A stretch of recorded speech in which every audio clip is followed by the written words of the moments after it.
বলে না বাড়ির ছোটো ছেলেরা খুব দুষ্টু হয়, এটাই তার নমুনা। কাজু আমার পাশে শুয়েছে, ও হিংসা লেগে গেছে কী করে ওকে ওঠাবে। কত বদমাইশ, কত বদমাইশ, সারাদিন একটা না একটা বদমাইশি করে, সারাদিন বদমাইশি করতে হবে। কাজুকে কিছুতেই আমার পাশে শুয়ে থাকতে দেবেই না, যতক্ষণ না ওকে উঠাবে। এটা হচ্ছে ওর মতলব। এই, আমি ঠাকুরকে পুজো দিয়েছি, তুই ফুলটা নিয়েছিস? হ্যাঁ, দেখো কেমন বদ।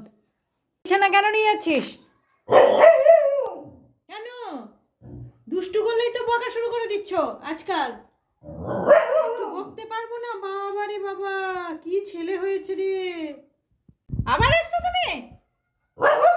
আবার এসছো দুষ্টু করতে? হ্যাঁ, দাদার বিছানা নিয়ে নিয়ে যাচ্ছ কেন? কেন নিয়ে যাচ্ছ তাই বলো। এই বলো কেন? কেন? হ্যাঁ, মার দিব, মার দিব, ঠাস ঠাস করে দিব চর। খুব দুষ্ট হচ্ছে খুব। কি বললাম, কি বললাম? বকা যাবে না।